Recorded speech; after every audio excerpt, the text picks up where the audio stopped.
or a slap on the knee, and the two would proceed on their merry ways, happy to have fulfilled the Welch social contract. This greeting even sufficed in the cold heart of winter, when snow was nearly knee-deep. Conformity must be conformed to, no matter the present contradictions. At the railroad crossing, red and yellow lights flashing, Jam came to a halt. He was in front of Mr. McCormick's house. Being that it was just past 10, McCormick was out in his khakis and button-down, mowing his grass. It was a daily ritual. Every morning at 10 o'clock he would come out, mow, rake, and then water. Spring, summer, fall, and winter, it was always the same routine. Not even the weather stood in his way. Sun, rain, and even snow. In the dead of winter, McCormick employed a system he had fine-tuned over decades. It involved the use of a snowblower, ample application of Miracle-Gro, and a series of UV lights that would be the envy of even the most prodigious pot grower. McCormick's yard was the envy of Welch, and growing a fine set of grass of the proper shade of green and the ideal length of 3/4 of an inch, no more no less, was known as growing a McCormick, an issue of much pride for those able to obtain it. That green was about the most color the whole town had. The train flew by and the gates lifted. Jam pedaled off over the tracks and into the old commerce district. These days, there wasn't much commerce going on. Strip malls lay abandoned, their signs fading and rotting away. Now they were just the relics of a past boom. The vacancies were blamed on Obama, before that on Bush, and when Jam was little, the decline of Welch was blamed on Clinton.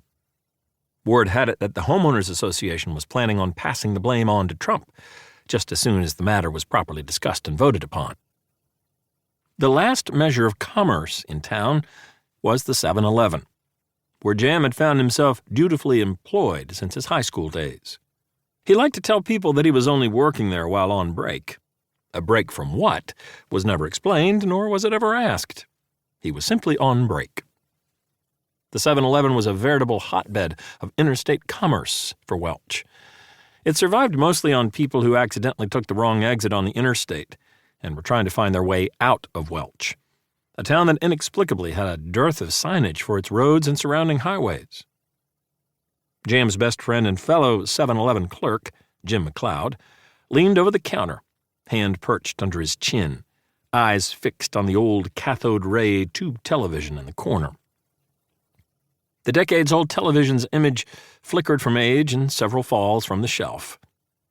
Like everything else in Welch, it was from a bygone era. Jam walked into the store and took his place behind the counter. Jam and Jim had an important ritual at the beginning of every workday.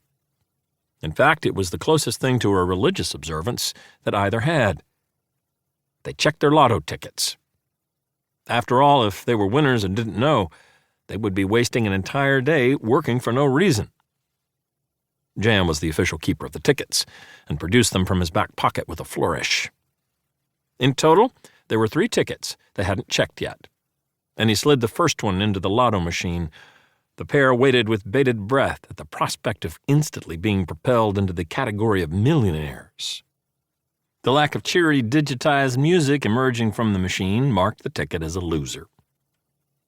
That loss did not deter the pair. Jam slid the second lotto ticket into the machine and was met with the same result. He held the final ticket in his hand and rubbed it vigorously for luck. Then, with closed eyes, slid it into the machine slot. A second later, a cheery tune played, announcing that they were winners. Jam snapped open his eyes, hoping and expecting to see a sum with a vast amount of zeros attached to it. Instead, the amount was much smaller. Single digits small. In fact, they had only won back the original amount they'd invested, $3. That always seemed to be the case with them. With a shrug of acceptance, Jam purchased 3 new tickets with their winnings and resolved that those new tickets would indeed be the next jackpot winners. Eventually, their numbers would be the winning ones. After all, it was simple math. Their morning ritual continued. If they couldn't be million-dollar lotto winners, they could at least win with scratch-offs. Both Jam and Jim produced a 20 and ripped off several scratchers. The pair was perennially broke, but some...